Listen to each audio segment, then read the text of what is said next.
prepare to get embedded with Imogen Heap. Imogen Heap is a 4-time Grammy-nominated English singer-songwriter who recently hit the Billboard Top 10 with her latest album, Ellipse. On this episode of Embedded, we follow her closely during the nerve-wracking days leading up to the first live performance of this chart-topping album. So this is the first show for Ellipse ever, today. We also go rare instrument shopping with Imogen and see her harness technology that allows direct connection to a fiercely loyal fan base. Plus, the notorious Black Lips take over a Los Angeles record store and skate park, and C6 Steve bears his soul in a Paris hotel room. All on this episode of Embedded, the show that gives you intimate, exclusive access to your favorite artists. Let's go!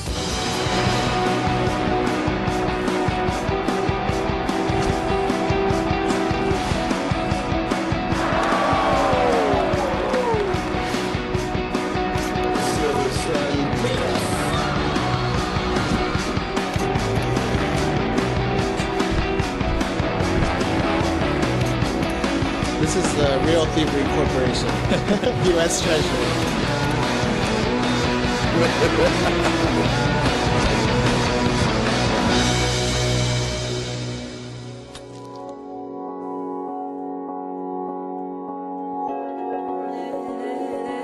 So I've been in the studio for nearly 2 years, pretty much on my own, going stir crazy, and now the record's about to be released, and I'm out in the big wide world, and I've since learned how to drive, so I'm now, the world is my oyster. Shall I just sing? Because I do sing quite a lot in the car. So I've come to LA to do the other half of my promo trip, which is the first kind of proper promo trip that I've done supporting Ellipse. The first thing I'm going to do is I'm going to go into KCRW, which is this great station, radio station in LA. Oh yeah. Imogen Heap, Imogen Heap, Imogen Heap, Imogen Heap, Imogen Heap. Very good. Glad to see I'm well represented at KCRW headquarters. Yes, so that's where I am, but I'm about to go on air with Jason Bentley to do the premiere of anything that anyone's ever heard of my record. Hold on, please. I better go. Next up, we welcome Imogen Heap. Hi, Immy. How are you? I'm really good and excited. Yay! Yay. You're here. I am. So I want to get to this song. Do you want to set this up in any special way? Yeah, I'd love to. I'm really excited. If you've been following my journey for the last 2 years, then you're probably just as excited as I am to finally hear something. So this is First Train Home, and it was written about a really kind of rubbish night in Brighton when I had so much going on in my head and I just didn't want to be there. There are all lovely people in the party, but I just really wanted to be somewhere else. I felt very detached and I wasn't very happy. So I got on the first train home back to my house in Essex and went to the piano, and this is the song I wrote.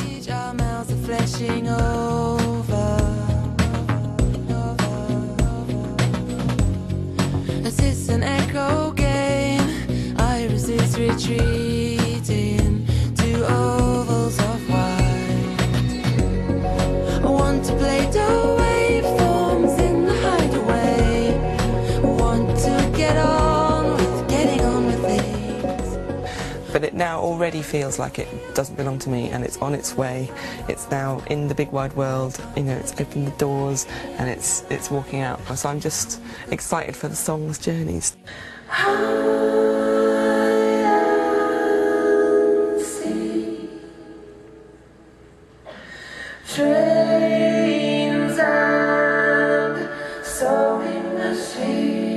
With Hide and Seek, I've really thought that that was the big song of my last record. It was like a kind of silent hit. But it's the one that really has this huge life of its own, and people have covered it like all over the world in different choral groups and kazoo versions. It just doesn't feel like mine. It feels like it belongs to everyone else now. So I have done it. It's now released. It has been released into the world.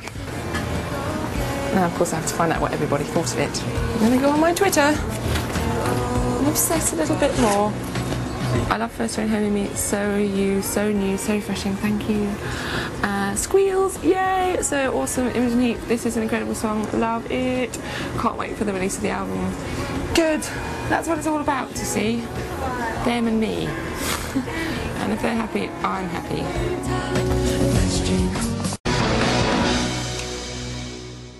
Your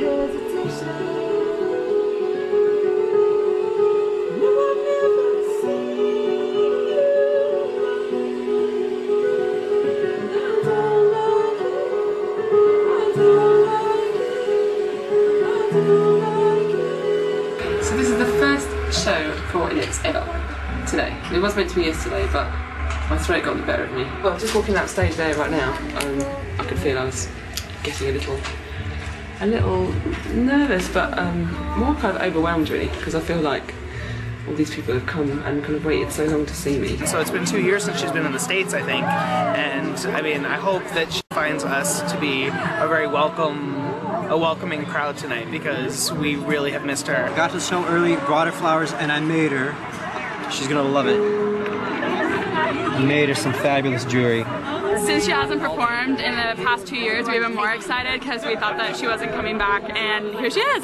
Right, I'm looking a bit pretty at the moment. I'm not really into pretty. Even though I knew that I was doing this tour about 6 months ago, in typical Heap style, I decided to try loads of new gear that I've never used before. So I had to do this massive learning curve of how to use it. Is it finished? No! Oh, good. For the last week, I just haven't slept at all.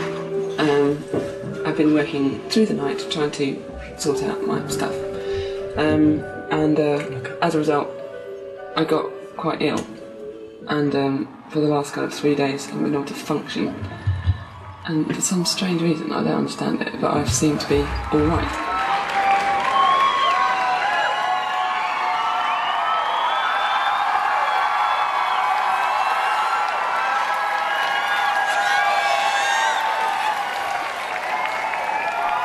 I love this one. This is the last one I wrote on the record, and I wrote it because I felt like maybe if I wrote a song about it, I'd get more of it in my life, being in bed with somebody nice.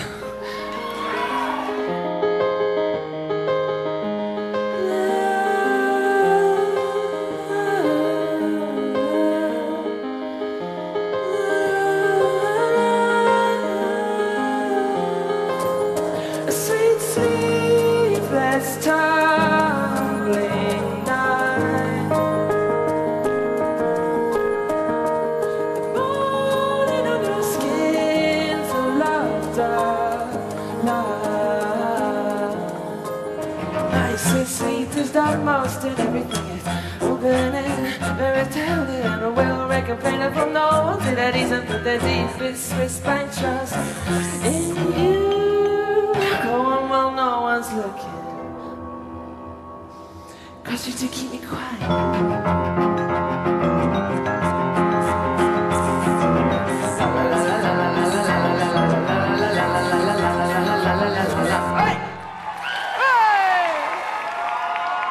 I was staying downstairs in the dressing room as they were kind of frantically doing my hair and I was practicing. Just if there was any place in the world where I kind of felt slightly comfortable about kind of coming on stage feeling so unprepared, it'd be LA, because you feel like family to me. So. Pain on play repeating, with the back of makeshift life in waiting.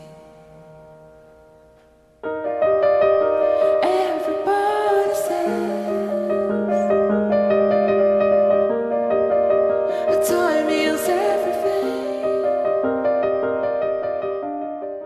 I'm looking forward to the next stage, the bringing it out into the big wide world and letting the songs go off on their own now, because they're all kind of teenage growing into grown-ups, my songs, and I want them to go off and enjoy themselves.